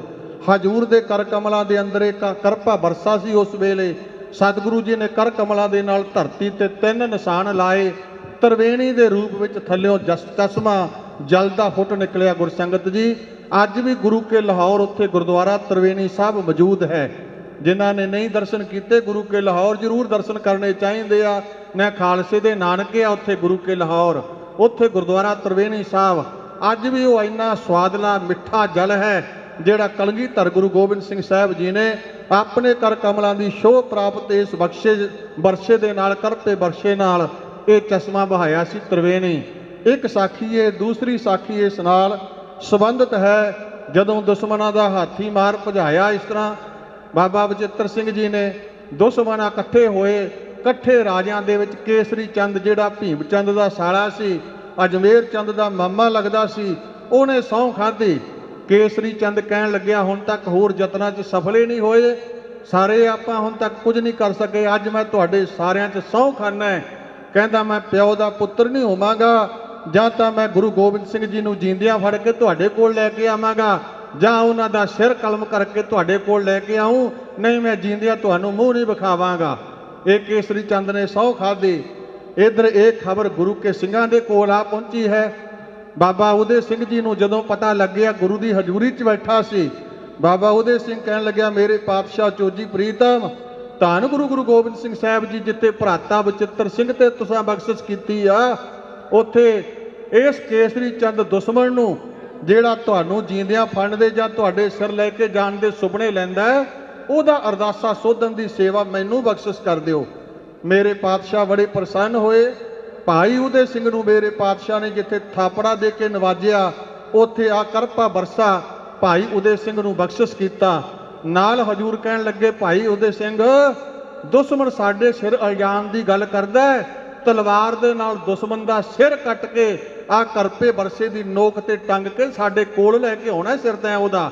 ਹਜੂਰ ਨੂੰ ਮੱਥਾ ਟੇਕਿਆ, ਜਕਾਰੇ ਛੱਡਦਿਆਂ ਘੋੜੇ ਤੇ ਸਵਾਰ ਹੋਇਆ ਭਾਈ ਉਦੇ ਸਿੰਘ। ਦੁਸ਼ਮਣ ਜਿੱਧਰੋਂ ਅੱਗੋਂ ਵੱਧਦੇ ਆ ਰਹੇ ਸੀ, ਕੇਸਰੀ ਚੰਦ ਦੇ ਪਿੱਛੇ ਫੌਜਾਂ, ਤੇ ਬਾਬਾ ਉਦੇ ਸਿੰਘ ਜੀ ਕੇਸਰੀ ਚੰਦ ਜਦੋਂ ਨੇੜੇ ਆਇਆ, ਦੇਖਿਆ, ਉਹਨੂੰ ਵਗਾਰਿਆ, ਕੇਸਰੀ ਚੰਦ, ਕਿਉਂ ਵਗਾਨੀਆਂ ਮਾਵਾਂ ਦੇ ਪੁੱਤ ਮਰਵਾਵਣ ਲੱਗਿਆ? ਜੇ ਸੂਰਮਤਾਈ ਹੈ, ਜੇ ਪਿਓ ਦਾ ਪੁੱਤਰ ਕਹਾਉਣਾ ਹੈ, ਖੰਡਾਂ ਬ੍ਰਹਿਮੰਡਾਂ ਦੇ ਮਾਲਕ ਨੂੰ ਫੜਨ ਦੀ ਗੱਲ ਕੀਤੀ ਆ। ਮੈਂ ਗੁਰੂ ਦਾ ਇੱਕ ਨਿਮਾਣਾ ਜਾਂ ਸਿੱਖ ਹਾਂ, ਪਹਿਲਾਂ ਮੇਰੇ ਨਾਲ 2 ਹੱਥ ਕਰ, ਫਿਰ ਗੁਰੂ ਵੱਲ ਅੱਗੇ ਵਧਣ ਦਾ ਹੀਆਂ ਕਰੀਆਂ। ਥੱਲੇ ਉਤਰ ਘੋੜੇ ਤੋਂ। ਸ਼ਰਮਸ਼ਾਰ ਹੁੰਦਾ ਹੋਇਆ ਕੇਸਰੀ ਚੰਦ ਥੱਲੇ ਉਤਰਿਆ। ਭਾਈ ਉਦੇ ਸਿੰਘ ਕਹਿਣ ਲੱਗਿਆ, ਕੇਸਰੀ ਚੰਦ, ਫਿਰ ਖਾਸ਼ ਨਾ ਰਹਿ ਜੇ, ਤੈਨੂੰ ਪਹਿਲ ਦਿੰਦਾ, ਕਰ ਤੂੰ ਵਾਰ। 1 ਨਹੀਂ 2 ਨਹੀਂ 3 ਵਾਰ ਕਰਨ ਦਾ ਦੁਸ਼ਮਣ ਨੂੰ ਮੌਕਾ ਦਿੱਤਾ ਹੈ। ਕੇਸਰੀ ਚੰਦ ਦੇ 3 ਵਾਰ ਨੇ ਹੱਥੇ ਚਲੇ ਗਏ। ਭਾਈ ਉਦੇ ਸਿੰਘ ਕਹਿਣ ਲੱਗਿਆ, ਕੇਸਰੀ ਚੰਦ ਹੋ ਸਾਵਧਾਨ, ਹੁਣ ਗੁਰੂ ਕੇ ਸਿੱਖ ਦਾ ਵਾਰ ਆ ਰਿਹਾ ਹੈ। ਪਹਿਲੇ ਵਾਰ ਦੇ ਨਾਲ ਹੀ ਤਲਵਾਰ ਨਾਲ ਸੱਜੇ ਹੱਥ ਦਾ ਜਦੋਂ ਕੀਤਾ ਵਾਰ ਤਲਵਾਰ ਦਾ, ਧੜ ਦੇ ਨਾਲੋਂ ਦੁਸ਼ਮਣ ਦਾ ਸਿਰ ਜਿਵੇਂ ਕੱਦੂ ਬੇਲ ਦੇ ਨਾਲੋਂ ਕੱਟ ਕੇ ਥੱਲੇ ਸਿੱਟ ਦਈਏ, ਇਉਂ ਸਿਰ ਲਾ ਕੇ ਪਰੇ ਮਾਰਿਆ। ਗੁਰੂ ਕੇ ਯੋਧੇ ਨੇ ਉਸੇ ਵੇਲੇ ਕਰਪੇ ਵਰਸੇ ਦੇ ਉੱਤੇ ਨੋਕ ਤੇ ਸਿਰ ਟੰਗ ਲਿਆ ਤੇ ਘੋੜੇ ਤੇ ਸਵਾਰ ਹੋ ਕੇ ਗੁਰੂ ਵੱਲ ਨੂੰ ਚੱਲਿਆ ਹੈ, ਜਕਾਰੇ ਛੱਡਦਾ। ਦੁਸ਼ਮਣਾਂ ਦੇ ਭਾਅ ਦੀ ਬਣ ਗਈ ਰਾਜਿਆਂ ਦੀ, ਵੀ ਸਾਡੇ ਰਾਜੇ ਦਾ ਸਿਰ ਵੀ ਲੈ ਚੱਲਿਆ। ਦੁਸ਼ਮਣਾਂ ਨੇ ਗੋਲੀਆਂ ਚਲਾਈਆਂ, ਤੀਰ ਤਲਵਾਰਾਂ ਲੈ ਕੇ ਦੌੜੇ। ਜਿਹੜੀਆਂ ਗੋਲੀਆਂ ਚਲਾਈਆਂ ਦੁਸ਼ਮਣਾਂ ਨੇ, ਇੱਕ ਤਾਂ ਕਰਪੇ ਵਰਸੇ ਦੀ ਨੋਕ 'ਚ ਲੱਗੀ, ਸਾਹਮਣੇ ਦਿੰਦੀ ਆ, ਇੱਕ ਕਰਪੇ ਵਰਸੇ ਦੇ ਮੁੱਠੇ ਦੇ ਵਿੱਚ ਵੀ ਗੁਰਸੰਗਤ ਜੀ ਗੋਲੀ ਲੱਗੀ ਹੋਈ ਆ। 2 ਗੋਲੀਆਂ ਇਸ ਕਰਪੇ ਵਰਸੇ ਤੇ ਲੱਗੀਆਂ, ਦੁਸ਼ਮਣਾਂ ਵੱਲੋਂ ਚਲਾਈਆਂ। ਪਰ ਕਲਗੀਧਰ ਸਤਿਗੁਰੂ ਗੁਰੂ ਗੋਬਿੰਦ ਸਿੰਘ ਸਾਹਿਬ ਜੀ ਨੇ ਭਾਈ ਉਦੇ ਸਿੰਘ ਜੀ ਦਾ ਰੋਮ ਵੀ ਵਿੰਗਾ ਨਹੀਂ ਹੋਣ ਦਿੱਤਾ, ਉਹਦੀ ਹੱਥ ਦੇ ਕੇ ਰੱਖਿਆ ਕੀਤੀ ਆ। ਦੁਸ਼ਮਣ ਦਾ ਸਿਰ ਲੈ ਕੇ ਭਾਈ ਉਦੇ ਸਿੰਘ ਨੇ ਗੁਰੂ ਕਲਗੀਧਰ ਦੇ ਚਰਨਾਂ 'ਚ ਰੱਖ ਕੇ ਮੱਥਾ ਟੇਕਿਆ, ਬੇਨਤੀ ਕੀਤੀ, ਪਾਤਸ਼ਾਹ, ਜਿਹੜਾ ਤੁਹਾਨੂੰ ਜੀਂਦਿਆਂ ਫੜਨ ਦੇ ਸੁਪਨੇ ਲੈਂਦਾ ਸੀ, ਉਸ ਦੁਸ਼ਮਣ ਦਾ ਸਿਰ ਤੁਹਾਡੇ ਚਰਨਾਂ 'ਚ ਮਿੱਟੀ 'ਚ ਰੁਲ ਰਿਹਾ ਹੈ। ਮੇਰੇ ਪਾਤਸ਼ਾਹ ਨੇ ਫੇਰ ਥਾਪੜਾ ਦਿੱਤਾ, ਨਾਲ ਵਚਨ ਕੀਤੇ, ਭਾਈ ਉਦੇ ਸਿੰਘ, ਤੂੰ ਤਰਿਆ, ਤੇਰੀਆਂ ਕੁਲਾਂ ਤਰ ਗਈਆਂ ਹਨ। ਇਹ ਉਹ ਕਰਪਾ ਵਰਸਾ ਗੁਰੂ ਖਾਲਸਾ ਜੀ ਜਿਹਦੇ ਆਪ ਦਰਸ਼ਨ ਦਿਦਾਰੇ ਕੀਤੇ ਹਨ। ਇਤਿਹਾਸਕ ਸਤਿਗੁਰੂ ਦੀਆਂ ਬਖਸ਼ਿਸ਼ਾਂ ਨਾਲ ਨਿਵਾਜਿਆ ਹੋਇਆ। ਬੋਲੇ ਸੋ ਨਿਹਾਲ। ਸਤਿ ਸ੍ਰੀ ਅਕਾਲ। ਇਹ ਜਿਸ ਸ਼ਾਸਤਰ ਦੇ ਆਪ ਦਰਸ਼ਨ ਕਰ ਰਹੇ ਹੋ, ਤੋੜੇਦਾਰ ਬੰਦੂਕ ਇਸ ਦਾ ਨਾਮ ਹੈ। ਗੁਰੂ ਕੇ ਲਾਹੌਰ ਨਿਵਾਸੀ ਗੁਰੂ ਕੇ ਸਿੱਖ ਨੇ, ਪ੍ਰੇਮੀ ਨੇ, ਲਾਹੌਰ ਦੇ ਸ਼ਾਸਤਰਖਾਨੇ 'ਚੋਂ ਬਣੀ ਸਤਿਗੁਰੂ ਨੂੰ ਭੇਟ ਕੀਤੀ। ਮੇਰੇ ਦਸ਼ਮੇਸ਼ ਪਿਤਾ ਨੇ ਅਨੰਦਪੁਰ ਸਾਹਿਬ ਦੇ ਕਿੰਨੇ ਜੰਗ ਲੜੇ ਨੇ। ਜਦੋਂ ਸਤਿਗੁਰੂ ਸੱਚੇ ਪਾਤਸ਼ਾਹ ਜੀ ਕਦੇ ਹਜ਼ਾਰਾਂ ਨੂੰ ਸਦਾ ਦੀ ਨੀਂਦ ਸਮਾਉਣਾ ਚਾਹੁੰਦੇ, ਹਜ਼ੂਰ ਦੀ ਇੱਛਾ ਹੁੰਦੀ, ਸਮਰੱਥ ਗੁਰੂ ਸਨ, ਫਿਰ ਉਸ ਵੇਲੇ ਸਤਿਗੁਰੂ ਤੀਰ ਭੱਥੇ 'ਚ ਪਾ ਲੈਂਦੇ, ਸ੍ਰੀ ਸਾਹਿਬ ਮਿਆਨ ਵਿੱਚ ਪਾ ਲੈਂਦੇ ਸਨ। ਆਪਣੇ ਕਰ ਕਮਲਾਂ ਦੇ ਅੰਦਰ ਇਹ ਬੰਦੂਕ ਪਕੜ ਲੈਂਦੇ ਸਨ। ਇੱਕ ਇੱਕ ਗੋਲੀ ਦੇ ਨਾਲ ਸਤਿਗੁਰੂ ਹਜ਼ਾਰਾਂ ਨੂੰ ਸਦਾ ਦੀ ਨੀਂਦ ਸਮਾਈ ਜਾਂਦੇ ਸਨ। ਇਹ ਸਤਿਗੁਰੂ ਦੇ ਕਰ ਕਮਲਾਂ ਦੀ ਸ਼ੋਭ ਪ੍ਰਾਪਤ ਵਾਲੀ ਬੰਦੂਕ ਅੱਜ ਵੀ ਸਹੀ ਸਲਾਮਤ ਹੈ। ਉਸੇ ਤਰ੍ਹਾਂ ਹੀ ਸਤਿਗੁਰੂ ਪਾਤਸ਼ਾਹ ਨੂੰ ਜੋ ਗੁਰੂ ਕੇ ਸਿੱਖ ਨੇ ਭੇਟ ਕੀਤੀ ਸੀ, ਸਾਰੇ ਜੰਗਾਂ 'ਚ ਸਤਿਗੁਰੂ ਜੀ ਇਸ ਨਾਲ ਦੁਸ਼ਮਣਾਂ ਦਾ ਘਾਤ ਕਰਦੇ ਰਹੇ ਨੇ, ਦੁਸ਼ਮਣਾਂ ਨੂੰ ਸਦਾ ਦੀ ਨੀਂਦ ਸਮਾਉਂਦੇ ਰਹੇ ਹਨ। ਬੋਲੇ ਸੋ ਨਿਹਾਲ। ਸਤਿ ਸ੍ਰੀ ਅਕਾਲ। ਗੁਰੂ ਖਾਲਸਾ ਜੀ ਜਿਸ ਸ਼ਾਸਤਰ ਦੇ ਆਪ ਦਰਸ਼ਨ ਕਰ ਰਹੇ ਹੋ, ਇਹਦਾ ਨਾਮ ਹੈ ਸੈਫ। ਇਹ 1450 ਸਾਲ ਤਕਰੀਬਨ ਪੁਰਾਣਾ ਸ਼ਾਸਤਰ ਹੈ। ਇਸਲਾਮ ਧਰਮ ਦੇ ਬਾਨੀ ਹਜ਼ਰਤ ਮੁਹੰਮਦ ਸਾਹਿਬ, ਉਹਦੇ ਦਮਾਦ ਜਿਹੜੇ ਸਨ ਹਜ਼ਰਤ ਅਲੀ ਜੀ, ਹਜ਼ਰਤ ਮੁਹੰਮਦ ਸਾਹਿਬ ਦੀ ਪੁੱਤਰੀ ਬੀਬੀ ਫਾਤਮਾ, ਉਹਦਾ ਪਤੀ ਹਜ਼ਰਤ ਅਲੀ, ਉਹਦੇ ਹੱਥਾਂ ਦਾ ਇਹ ਸ਼ਾਸਤਰ ਹੈ ਸੈਫ ਸ਼ਾਸਤਰ। ਇਹਦੇ ਉੱਤੇ ਇਸਲਾਮ ਧਰਮ ਦੇ ਦੀਨੀ ਚਿੰਨ੍ਹ ਵੀ ਹਨ। ਕੁਰਾਨ ਸ਼ਰੀਫ ਦੀਆਂ ਆਇਤਾਂ ਵੀ ਇਹਦੇ ਉੱਤੇ ਲਿਖੀਆਂ ਹੋਈਆਂ ਹਨ। ਇੱਕ ਪਾਸੇ ਤਾਰਾ, ਇੱਕ ਪਾਸੇ ਚੰਦਰਮਾ, ਇਹਦੇ ਤੇ ਨਿਸ਼ਾਨ ਵੀ ਹਨ। ਕੁਰਾਨ ਸ਼ਰੀਫ ਦੀਆਂ ਆਇਤਾਂ ਵੀ ਹਨ। ਹਜ਼ਰਤ ਅਲੀ ਤੋਂ ਬਾਅਦ ਉਹਦੇ ਸਹਿਜਾਦਿਆਂ ਦੇ ਕੋਲ ਹਸਨ ਤੇ ਹੁਸੈਨ ਦੇ ਕੋਲ ਵੀ ਰਿਹਾ। ਹੁਸੈਨ ਕਰਬਲਾ ਦੇ ਜੰਗ ਵਿੱਚ ਜਦੋਂ ਮਾਰਿਆ ਗਿਆ, ਉਹਦਾ ਅੰਤ ਹੋਇਆ। ਉਸ ਤੋਂ ਬਾਅਦ ਬੀਬੀ ਫਾਤਮਾ ਨੇ ਆਪਣੇ ਪਤੀ ਅਤੇ ਆਪਣੇ ਸਹਿਜਾਦਿਆਂ ਦਾ ਪਾਕ ਪਵਿੱਤਰ ਸ਼ਸਤਰ ਜਾਣ ਕੇ ਮੱਕੇ ਦੇ ਵਿੱਚ ਇਹ ਭੇਟ ਕਰ ਦਿੱਤਾ, ਖਲੀਫਿਆਂ ਨੂੰ ਦੇ ਦਿੱਤਾ। ਖਲੀਫਿਆਂ ਨੇ ਸੰਭਾਲ ਕੇ ਰੱਖਿਆ। ਆਖਰ ਔਰੰਗਜ਼ੇਬ ਹਿੰਦੁਸਤਾਨ ਦੇ ਉੱਤੇ ਬੜੇ ਜ਼ੁਲਮ ਢਾ ਰਿਹਾ ਸੀਗਾ। ਹਿੰਦ ਵਾਸੀਆਂ ਨੂੰ ਕਈਆਂ ਨੂੰ ਲਾਲਚ ਦੇ ਕੇ ਇਸਲਾਮ ਧਰਮ ਵਿੱਚ ਲਿਆਂਦਾ, ਕਈਆਂ ਨੂੰ ਜ਼ਬਰਦਸਤੀ ਦੇ ਨਾਲ, ਬਹੁਤ ਸਾਰੇ ਹਿੰਦ ਵਾਸੀਆਂ ਨੂੰ ਇਸਲਾਮ ਧਰਮ 'ਚ ਲਿਆ ਕੇ ਔਰੰਗਜ਼ੇਬ ਫਿਰ ਮੱਕੇ ਦੀ ਹੱਜ ਕਰਨ ਵਾਸਤੇ ਗਿਆ। ਮੱਕੇ ਦੇ ਜਿਹੜੇ ਖਲੀਫੇ ਸਨ ਬੜੇ ਪ੍ਰਸੰਨ ਹੋਏ, ਖੁਸ਼ ਹੋ ਕੇ ਵੀ ਇਸ ਔਰੰਗਜ਼ੇਬ ਨੇ ਸਾਡੇ ਇਸਲਾਮ ਧਰਮ 'ਚ ਵਾਧਾ ਕੀਤਾ ਹੈ। ਇਸ ਖੁਸ਼ੀ ਵਜੋਂ ਆਪਣੇ ਪੈਗੰਬਰਾਂ ਦਾ ਇਹ ਸ਼ਾਸਤਰ ਔਰੰਗਜ਼ੇਬ ਨੂੰ ਉਸ ਵੇਲੇ ਮੱਕੇ 'ਚੋਂ ਬਖਸ਼ਿਸ਼ ਕੀਤਾ। ਔਰੰਗਜ਼ੇਬ ਦੇ ਕੋਲ ਇਹ ਰਿਹਾ। ਔਰੰਗਜ਼ੇਬ ਦਾ ਜਦੋਂ ਗੁਰੂ ਕਲਗੀਧਰ ਪਾਤਸ਼ਾਹ ਨੇ ਦੀਨੇ ਕਾਂਗੜ ਦੀ ਧਰਤੀ ਤੋਂ ਜਾਫਰਨਾਮਾ ਲਿਖ ਕੇ ਭਾਈ ਦਇਆ ਸਿੰਘ, ਭਾਈ ਧਰਮ ਸਿੰਘ ਰਾਹੀਂ ਭੇਜ ਕੇ ਅਰਦਾਸਾ ਸੋਧ ਦਿੱਤਾ, ਔਰੰਗਜ਼ੇਬ ਦੇ ਅੰਤ ਤੋਂ ਬਾਅਦ ਔਰੰਗਜ਼ੇਬ ਦੇ ਸਹਿਜਾਦਿਆਂ ਦੇ ਵਿੱਚ ਜੰਗ ਸ਼ੁਰੂ ਹੋ ਗਿਆ ਹਿੰਦੁਸਤਾਨ ਦੇ ਤਖਤ ਵਾਸਤੇ। ਤਾਰਾ ਮੁਅੱਜਮ ਅਤੇ ਤਾਰਾ ਆਜਮ ਤੇ ਮੁਅੱਜਮ ਦੋਨਾਂ ਦਾ ਜਦੋਂ ਜੰਗ ਸ਼ੁਰੂ ਹੋਇਆ, ਜਿਹੜਾ ਮੁਅੱਜਮ ਸੀ ਉਹਨੂੰ ਭਾਈ ਨੰਦ ਲਾਲ ਦੀ ਸੰਗਤ ਹਾਸਲ ਸੀ, ਉਹਨੂੰ ਭਰੋਸਾ ਸੀ ਕਲਗੀਆਂ ਵਾਲੇ ਸਤਿਗੁਰੂ ਦੇ ਉੱਤੇ ਸਰਦਾ ਸੀ। ਮੁਅੱਜਮ ਨੇ ਗੁਰੂ ਗੋਬਿੰਦ ਸਿੰਘ ਸਾਹਿਬ ਜੀ ਦੀ ਭਾਈ ਨੰਦ ਲਾਲ ਰਾਹੀਂ ਸ਼ਰਨ ਪ੍ਰਾਪਤ ਕੀਤੀ, ਬੇਨਤੀ ਕੀਤੀ, ਮੇਰੇ ਪਾਤਸ਼ਾਹ ਜੰਗ ਦੇ ਅੰਦਰ ਜਿੱਤ ਤੁਸੀਂ ਮੈਨੂੰ ਦਿਵਾ ਸਕਦੇ ਹੋ, ਹਿੰਦੁਸਤਾਨ ਦਾ ਬਾਦਸ਼ਾਹ ਤੁਸੀਂ ਮੈਨੂੰ ਬਣਾ ਸਕਦੇ ਹੋ। ਸ੍ਰੀ ਗੁਰੂ ਪੰਥ ਪ੍ਰਕਾਸ਼ ਵਿੱਚ ਤਾਂ ਗੁਰਸੰਗਤ ਜੀ ਬੜੇ ਵਿਸਥਾਰ ਨਾਲ ਜ਼ਿਕਰ ਆਉਂਦੇ ਨੇ, ਬੜੇ ਵਾਅਦੇ ਵੀ ਉਹਨੇ ਕੀਤੇ ਮੇਰੇ ਪਾਤਸ਼ਾਹ ਨਾਲ, ਬਚਨ ਕੀਤੇ, ਜੋ ਗੁਰੂ ਜੀ ਤੁਸੀਂ ਕਹੋਗੇ ਮੈਂ ਬਾਦਸ਼ਾਹ ਬਣ ਕੇ ਹਰ ਹੁਕਮ ਤੁਹਾਡਾ ਮੰਨਾਂਗਾ। ਉਹ ਵੱਖਰੀ ਗੱਲ, ਫਿਰ ਉਹ ਮੁੱਕਰਿਆ ਉਹਨਾਂ ਬਚਨਾਂ ਤੋਂ। ਮੇਰੇ ਪਾਤਸ਼ਾਹ ਨੂੰ ਤਦ ਹੀ ਭਾਈ ਬੰਦਾ ਸਿੰਘ ਬਹਾਦਰ ਨੂੰ ਹਿੰਦੁਸਤਾਨ ਦੀ ਧਰਤੀ ਤੇ ਉੱਥੋਂ ਭੇਜਣਾ ਪਿਆ। ਇਹ ਨਵੇਰਾ ਇਤਿਹਾਸ ਹੈ। ਧੰਨ ਕਲਗੀਧਰ ਪਾਤਸ਼ਾਹ ਦੀ ਬਖਸ਼ਿਸ਼ ਦੇ ਨਾਲ ਫਿਰ ਮੁਅੱਜਮ ਦੀ ਜਿੱਤ ਹੋਈ, ਉਹ ਹਿੰਦੁਸਤਾਨ ਦਾ ਬਾਦਸ਼ਾਹ ਬਣਿਆ। ਉਹਨੇ ਆਪਣਾ ਨਾਮ ਤਖੱਲਸ ਬਹਾਦਰ ਸ਼ਾਹ ਰੱਖਿਆ। ਸਭ ਤੋਂ ਪਹਿਲਾਂ ਉਹਨੇ ਬਾਦਸ਼ਾਹ ਬਣ ਕੇ ਆਗਰੇ ਦੇ ਅੰਦਰ ਜਸ਼ਨ ਮਨਾਏ, ਬਹੁਤ ਵੱਡਾ ਇਕੱਠ ਕੀਤਾ, ਰਾਜੇ, ਵਜ਼ੀਰ, ਅਮੀਰ, ਅਹਿਲਕਾਰ, ਮਿੱਤਰ, ਦੋਸਤ ਉੱਥੇ ਬੁਲਾਏ। ਫਿਰ ਸਤਿਗੁਰੂ ਜੀ ਨੂੰ ਵੀ ਉੱਥੇ ਬੁਲਾਇਆ। ਬੜੀ ਨਿਮਰਤਾ ਨਾਲ ਬੇਨਤੀ ਕੀਤੀ, ਪਾਤਸ਼ਾਹ ਦੇ ਪਾਤਸ਼ਾਹ, ਪੀਰਾਂ ਦੇ ਪੀਰ, ਗੁਰੂਆਂ ਦੇ ਗੁਰੂ, ਹੈ ਮੇਰੇ ਕਲਗੀਧਰ ਪਿਤਾ ਗੁਰੂ ਗੋਬਿੰਦ ਸਿੰਘ ਸਾਹਿਬ ਜੀ, ਇਹ ਰਾਜ ਤੁਸੀਂ ਦਿਵਾਇਆ, ਹਿੰਦੁਸਤਾਨ ਦੇ ਤਖਤ ਦਾ ਬਾਦਸ਼ਾਹ ਤੁਸੀਂ ਮੈਨੂੰ ਬਣਾਇਆ। ਇਹ ਮੇਰੇ ਖੁਸ਼ੀਆਂ ਦੇ ਸਮੇਂ ਜੇ ਤੁਸੀਂ ਨਾ ਇੱਥੇ ਪਹੁੰਚੇ ਸਭ ਮੇਰਾ ਸਫਲਾ ਨਹੀਂ ਹੋਣਾ, ਜ਼ਰੂਰ ਦਰਸ਼ਨ ਦਿਓ। ਸਤਿਗੁਰੂ ਆਗਰੇ ਦੇ ਵਿੱਚ ਪਹੁੰਚੇ। ਆਗਰੇ ਦੇ ਕਿਲੇ 'ਚ ਜਦੋਂ ਗੁਰੂ ਜੀ ਗਏ, ਗੁਰੂ ਜੀ ਦਾ ਬੜਾ ਸਤਿਕਾਰ ਕੀਤਾ, ਬੜੀਆਂ ਬੜਮੁੱਲੀਆਂ ਭਟਾਵਾਂ ਉਹਨੇ ਸਤਿਗੁਰੂ ਨੂੰ ਭੇਟਾਂ ਕੀਤੀਆਂ। ਫਿਰ ਸਭ ਤੋਂ ਵਡਮੁੱਲੀ ਵਸਤੂ ਉਹਨੇ ਕਿਹਾ, ਮਹਾਰਾਜ ਸਾਡੇ ਪੈਗੰਬਰਾਂ ਦਾ ਜਿਹੜਾ ਸ਼ਸਤਰ ਹੈ, ਸਾਡਾ ਦੀਨੀ ਜਿਹਦੇ ਤੇ ਕੁਰਾਨ ਸ਼ਰੀਫ ਦੀਆਂ ਆਇਤਾਂ ਲਿਖੀਆਂ ਨੇ, ਸਾਨੂੰ ਸਭ ਤੋਂ ਪਿਆਰਾ ਸ਼ਸਤਰ ਹੈ ਜਿਹੜਾ ਮੈਂ ਤੁਹਾਨੂੰ ਆਪ ਭੇਟ ਕਰਦਾ ਹਾਂ। ਇਹ ਸਾਹਿਬ ਸ਼ਾਸਤਰ ਉਸ ਵੇਲੇ ਬਹਾਦਰ ਸ਼ਾਹ ਨੇ ਗੁਰੂ ਗੋਬਿੰਦ ਸਿੰਘ ਸਾਹਿਬ ਜੀ ਨੂੰ ਖਾਲਸਾ ਜੀ ਭੇਟ ਕੀਤਾ ਸੀ। ਮੇਰੇ ਦਸ਼ਮੇਸ਼ ਪਿਤਾ ਜੀ ਨੇ ਇਹ ਤਖਤ ਸ੍ਰੀ ਕੇਸਗੜ੍ਹ ਸਾਹਿਬ ਦੇ ਪਾਵਨ ਸਥਾਨ ਤੇ ਸੁਸ਼ੋਭਿਤ ਕੀਤਾ। ਇਹ ਸਤਿਗੁਰੂ ਦੇ ਕਰ ਕਮਲਾਂ ਦੀ ਸ਼ੋਭ ਪ੍ਰਾਪਤ ਵਾਲਾ ਸਾਹਿਬ ਸ਼ਾਸਤਰ ਜੀ ਦੇ ਆਪ ਦਰਸ਼ਨ ਕੀਤੇ ਨੇ। ਇੱਥੋਂ ਤੱਕ 6 ਸ਼ਾਸਤਰਾਂ ਦੇ ਤੁਸੀਂ ਦਰਸ਼ਨ ਕਰ ਚੁੱਕੇ ਹੋ। ਅਗਲੇ ਜਿਹੜੇ 6 ਸ਼ਾਸਤਰ ਜਿਨ੍ਹਾਂ ਦੇ ਦਰਸ਼ਨ ਤੁਸੀਂ ਕਰਨ ਜਾ ਰਹੇ ਹੋ, ਸੰਖੇਪ ਜਿਹਾ ਇਤਿਹਾਸ ਉਹਨਾਂ ਦਾ। ਜਿਸ ਵੇਲੇ ਇੱਥੇ ਖਾਲਸੇ ਦਾ ਰਾਜ ਕਾਇਮ ਸੀ, ਮਹਾਰਾਜਾ ਰਣਜੀਤ ਸਿੰਘ ਕਲੰਗੀਆਂ ਵਾਲੇ ਗੁਰੂ ਗੋਬਿੰਦ ਸਿੰਘ ਸਾਹਿਬ ਜੀ ਆਪਣੇ ਸਮੇਂ ਜਿਹੜੇ ਸਿੰਘ ਤੇ ਖੁਸ਼ ਹੁੰਦੇ ਸਨ, ਉਹਨੂੰ ਬਖਸ਼ਿਸ਼ ਦੇ ਘਰ ਜਾ ਕੇ ਕਈ ਵਾਰੀ ਸ਼ਸਤਰ ਬਖਸ਼ ਦਿੰਦੇ ਸਨ। ਅੱਜ ਤੱਕ ਵੀ ਕਈ ਘਰਾਂ ਦੇ ਅੰਦਰ ਗੁਰੂ ਕੇ ਬਖਸ਼ੇ ਸ਼ਸਤਰ ਹੁਣ ਤੱਕ ਮੌਜੂਦ ਹਨ। ਪਰ ਕਈ ਵਾਰੀ ਗੁਰੂ ਕਾ ਜਦੋਂ ਕੋਈ ਉਹ ਸਿੰਘ ਚੜ੍ਹਾਈ ਕਰ ਜਾਂਦਾ, ਉਹਨਾਂ ਦੇ ਪਰਿਵਾਰਾਂ 'ਚ ਸ਼ਸਤਰਾਂ ਦੀ ਸੰਭਾਲ ਨਹੀਂ ਸੀ। ਮਹਾਰਾਜਾ ਰਣਜੀਤ ਸਿੰਘ ਦੇ ਕੋਲ ਕੋਈ ਆ ਕੇ ਦੱਸਦੇ ਸਨ ਸਿੰਘ ਵੀ ਫਲਾਣੇ ਘਰ ਅੰਦਰ ਸ਼ਸਤਰ ਪਿਆ ਗੁਰੂ ਕਾ, ਉਹਦੀ ਸੰਭਾਲ ਨਹੀਂ ਹੈ। ਮਹਾਰਾਜਾ ਫਿਰ ਆਪਣੇ ਕੋਲ ਮੰਗਾ ਲੈਂਦਾ ਸੀ। ਇਸ ਤਰ੍ਹਾਂ ਦੇ 6 ਸ਼ਾਸਤਰ ਵੱਖ-ਵੱਖ ਘਰਾਂ 'ਚੋਂ ਸਿੱਖਾਂ ਦੇ ਕੋਲੋਂ ਮਹਾਰਾਜਾ ਰਣਜੀਤ ਸਿੰਘ ਨੇ ਆਪਣੇ ਕੋਲ ਮੰਗਾਏ ਹੋਏ ਸਨ। ਮਹਾਰਾਜਾ ਰਣਜੀਤ ਸਿੰਘ ਬੜਾ ਸ਼ਾਸਤਰਾਂ ਦਾ ਸਤਿਕਾਰ ਕਰਦਾ ਸੀ। ਇਤਿਹਾਸ ਇੱਥੋਂ ਤੱਕ ਦੱਸਦਾ ਵੀ ਜਦੋਂ ਕਿਤੇ ਵੀ ਚੜ੍ਹਾਈ ਕਰਕੇ ਜਾਣਾ ਹੁੰਦਾ, ਉਦੋਂ ਸਤਿਗੁਰੂ ਦੇ ਬਚਨਾਂ ਮੁਤਾਬਕ ਅਸਕਰਪਾਨ ਖੰਡੋ ਖੜਗ ਤੁਮਕ ਤਵਰ ਤੀਰ ਸਾਹਿਬ ਸਰੋਹੀ ਸਹਿਥੀ ਜਹੈ ਹਮਾਰੇ ਪੀਰ ਜਾਣ ਕੇ ਅਰਦਾਸ ਕਰਕੇ ਤੁਰਿਆ ਕਰਦਾ ਸੀ। ਹਰ ਮੈਦਾਨੇ ਉਹਨੂੰ ਫਤਿਹ ਪ੍ਰਾਪਤ ਹੁੰਦੀ ਸੀਗੀ।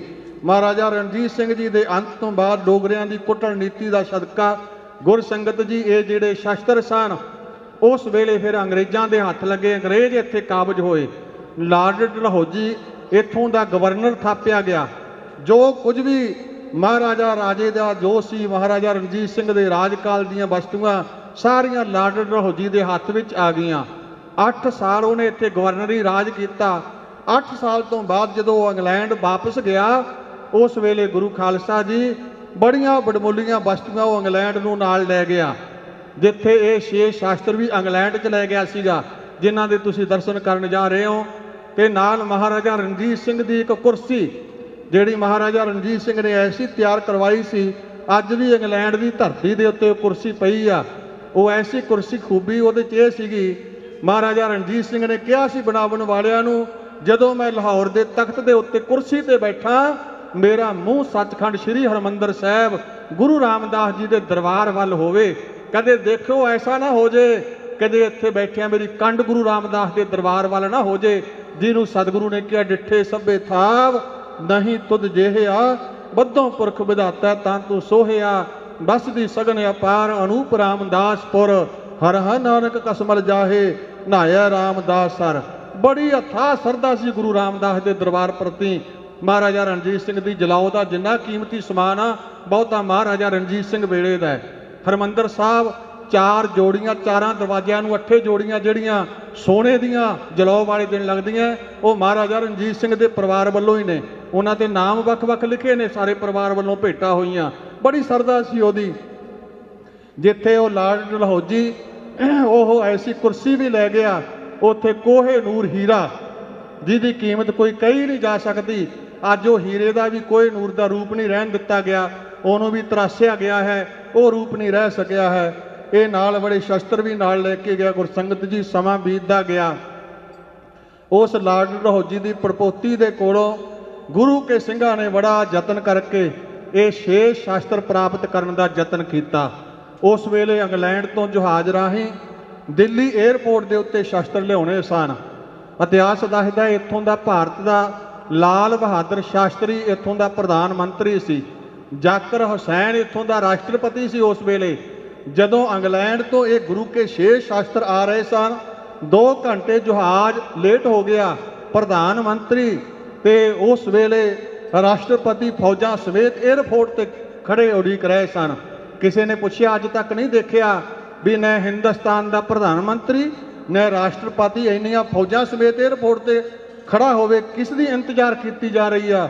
ਭਾਵਨਾ ਵਾਲੇ ਨੇ ਦੱਸਿਆ, ਦਸ਼ਮੇਸ਼ ਪਿਤਾ ਗੁਰੂ ਗੋਬਿੰਦ ਸਿੰਘ ਸਾਹਿਬ ਜੀ ਦੇ ਕਰ ਕਮਲਾਂ ਦੀ ਸ਼ੋਭ ਪ੍ਰਾਪਤ ਵਾਲੇ 6 ਸ਼ਾਸਤਰ ਇੰਗਲੈਂਡ ਤੋਂ ਆ ਰਹੇ ਆ, ਉਹਨਾਂ ਦੀ ਇੰਤਜ਼ਾਰ ਹੋ ਰਹੀ ਆ। 2 ਘੰਟਿਆਂ ਬਾਅਦ ਜਹਾਜ਼ ਜਦੋਂ ਲੇਟ ਪਹੁੰਚਿਆ ਤਾਂ ਫੌਜ ਤੋਂ ਸਲਾਮੀ ਦਵਾਈ ਗਈ ਸ਼ਸਤਰਾਂ ਨੂੰ। ਸਾਨੂੰ ਸ਼ੌਕਤ ਨਾਲ ਜਿੱਥੇ ਆਪ ਦਰਸ਼ਨ ਕੀਤੇ, ਬਹੁਤ ਸਜ ਧਜ ਨਾਲ ਸਾਨੂੰ ਸ਼ੌਕਤ ਨਾਲ ਭਾਰਤ ਵਰਸ਼ ਦੇ ਅੰਦਰ ਇਹਨਾਂ ਦੇ ਦਰਸ਼ਨ ਕਰਾਏ ਗਏ। ਬਾਅਦ ਵਿੱਚ ਇਹ ਸ਼ਾਸਤਰ ਸ਼੍ਰੋਮਣੀ ਗੁਰਦੁਆਰਾ ਪ੍ਰਬੰਧਕ ਕਮੇਟੀ ਨੂੰ ਸੌਂਪੇ ਗਏ। ਸ਼੍ਰੋਮਣੀ ਗੁਰਦੁਆਰਾ ਪ੍ਰਬੰਧਕ ਕਮੇਟੀ ਵੱਲੋਂ ਇਹ 6 ਸ਼ਾਸਤਰ ਤਖਤ ਸਾਹਿਬ ਦੇ ਉੱਤੇ ਸੁਸ਼ੋਭਿਤ ਕੀਤੇ ਗਏ ਨੇ। ਆਓ ਆਪਾਂ ਸੰਖੇਪ ਜਿਹਾ ਇਤਿਹਾਸ ਤੇ ਉਹਨਾਂ ਦੇ ਵਾਰ-ਵਾਰ ਸ਼ਾਸਤਰਾਂ ਦੇ ਜਿਹੜੇ 6 ਸ਼ਾਸਤਰ ਨੇ ਉਹਨਾਂ ਦੇ ਦਰਸ਼ਨ ਕਰੀਏ ਜੀ। ਬੋਲੇ ਸੋ ਨਿਹਾਲ। ਸਤਿ ਸ੍ਰੀ ਅਕਾਲ। ਸੱਜੇ ਹਸਤ ਕਮਲ ਅੰਦਰ ਗੁਰੂ ਖਾਲਸਾ ਜੀ ਜਿਸ ਸ਼ਾਸਤਰ ਦੇ ਤੁਸੀਂ ਦਰਸ਼ਨ ਕਰ ਰਹੇ ਹੋ ਇਹਦਾ ਨਾਮ ਹੈ ਸ਼ਮਸ਼ੇਰੇ ਤੇਗ। ਦੁਸ਼ਮਣਾਂ ਦੇ ਨਾਲ ਜਦੋਂ ਹੱਥੋਂ ਹੱਥੀ ਜੰਗ ਮੇਰੇ ਪਾਤਸ਼ਾਹ ਲੜਦੇ ਸਨ, ਦੁਸ਼ਮਣਾਂ ਦੇ ਸਰੀਰ ਦੀ ਰੱਖਿਆ ਲਈ ਸੰਜੋਗ ਪਹਿਨੀ ਹੁੰਦੀ ਤਾਰਾਂ ਦਾ ਬਣਿਆ ਵਸਤਰ। ਸਤਿਗੁਰੂ ਜਦੋਂ ਜਿਹਦਾ ਅੰਤ ਕਰਨਾ ਚਾਹੁੰਦੇ ਐਸਾ ਭਰਪੂਰ ਵਾਰ ਕਰਦੇ ਸਨ, ਉਹ ਤਾਰਾਂ ਦੇ ਬਣੇ ਵਸਤਰ ਨੂੰ ਵੱਢ ਕੇ ਦੁਸ਼ਮਣ ਨੂੰ 2 ਧੜਾ ਕਰਕੇ ਸਤਿਗੁਰੂ ਸਦਾ ਦੀ ਨੀਂਦ ਸਮਾ ਦਿਆ ਕਰਦੇ ਸਨ। ਖੱਬੇ ਹਸਤ ਕਮਲ ਅੰਦਰ ਜਿਸ ਸ਼ਾਸਤਰ ਦਾ ਤੁਸੀਂ ਦਰਸ਼ਨ ਕਰ ਰਹੇ ਹੋ ਇਹਦਾ ਨਾਮ ਹੈ ਦਾਹੇ ਆਹਣੀ। ਦੁਸ਼ਮਣਾਂ ਦੇ ਸਿਰਾਂ ਦੇ ਉੱਤੇ ਮੁਗਲਾਂ ਦੇ ਲੋਹੇ ਦੇ ਟੋਪ ਪਹਿਨੇ ਹੁੰਦੇ ਸਨ ਆਪਣੇ ਸਿਰ ਦੀ ਰੱਖਿਆ ਵਾਸਤੇ। ਜਿਸ ਮੁਗਲ ਦਾ ਸਤਿਗੁਰੂ ਅੰਤ ਕਰਨਾ ਚਾਹੁੰਦੇ ਸਨ, ਇਹ ਦਾਹੇ ਆਹਣੀ ਦਾ ਸਤਿਗੁਰੂ ਐਸਾ ਭਰਪੂਰ ਵਾਰ ਕਰਦੇ ਸਨ, ਲੋਹੇ ਦੇ ਟੋਪ ਨੂੰ ਚੀਰ ਕੇ ਦੁਸ਼ਮਣ ਦੇ ਸਿਰ ਨੂੰ ਪਾੜ ਕੇ ਸਤਿਗੁਰੂ ਸਦਾ ਦੀ ਨੀਂਦ ਸਮਾ ਦਿਆ ਕਰਦੇ ਸਨ। ਇਹ ਸ਼ਮਸ਼ੇਰੇ ਤੇਗ ਅਤੇ ਦਾਹੇ ਆਹਣੀ ਇਹ ਗੁਰੂ ਕੇ ਕਰ ਕਮਲਾਂ ਦੀ ਸ਼ੋਭ ਪ੍ਰਾਪਤ ਵਾਲੇ ਸ਼ਾਸਤਰਾਂ ਦੇ ਖਾਲਸਾ ਜੀ ਤੁਸੀਂ ਦਰਸ਼ਨ ਕੀਤੇ ਹਨ। ਬੋਲੇ ਸੋ ਨਿਹਾਲ। ਸਤਿ ਸ੍ਰੀ ਅਕਾਲ। ਸੱਜੇ ਹਸਤ ਕਮਲ ਅੰਦਰ ਜਿਸ ਸੁਨਹਿਰੀ ਚੱਕਰ ਦੇ ਤੁਸੀਂ ਸ਼ਸਤਰ ਕਰ ਰਹੇ ਹੋ, ਬੜੇ ਪ੍ਰੇਮੀ ਸ਼ਰਧਾਲੂ ਗੁਰੂ ਕੇ ਸਿੱਖ ਨੇ ਸੁਨਹਿਰੀ ਚੱਕਰ ਸਤਿਗੁਰੂ ਦਸ਼ਮੇਸ਼ ਪਿਤਾ ਨੂੰ ਭੇਟ ਕੀਤਾ।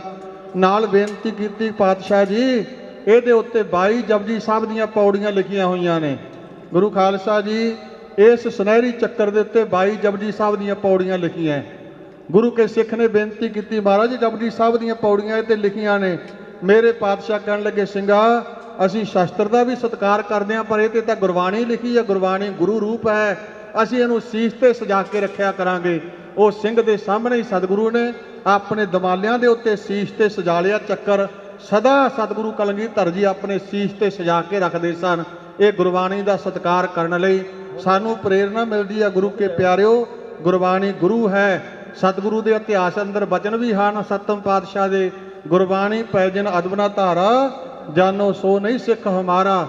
ਅੱਜ ਕਈ ਟੇਬਲਾਂ ਦੇ ਉੱਤੇ ਸ਼ਬਦ ਗੁਰੂ ਕੇ ਲਿਖ ਕੇ, ਜਾਂ ਤੂੰ ਮੇਰੇ ਵੱਲ ਹੈ ਤਾਂ ਕਿਆ ਮੋਹ ਛੰਦਾ, ਜਾਂ ਔਖੀ ਘੜੀ ਨਾ ਦੇਖਣ ਦੇਈ, ਜਾਂ ਤਾਤੀ ਬਹੁ ਨ ਲੱਗੀ, ਇਤਿਆਦ ਸ਼ਬਦ ਲਿਖ ਕੇ ਅਸੀਂ ਰੱਖ ਲੈਂਦੇ ਹਾਂ ਉੱਤੇ।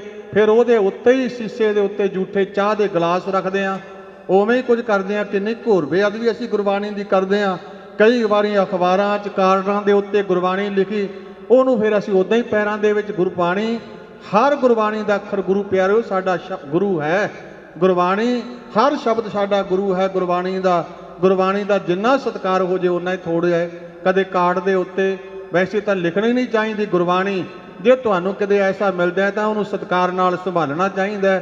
ਗੁਰਬਾਣੀ ਗੁਰੂ ਰੂਪ ਹੈ। ਗੁਟਕਿਆਂ ਨੂੰ ਰੁਮਾਲਿਆਂ 'ਚ ਸੰਤੋਖ ਕੇ ਰੱਖੋ, ਉੱਚੇ ਥਾਂ 'ਚ ਰੱਖੋ, ਸੁੱਚੇ ਹੱਥ ਲਾਓ। ਜਿੰਨਾ ਗੁਰਬਾਣੀ ਦਾ ਸਤਿਕਾਰ ਕਰੋਗੇ ਉਨੀ ਤੁਹਾਡੇ 'ਤੇ ਕਿਰਪਾ ਹੋਵੇਗੀ।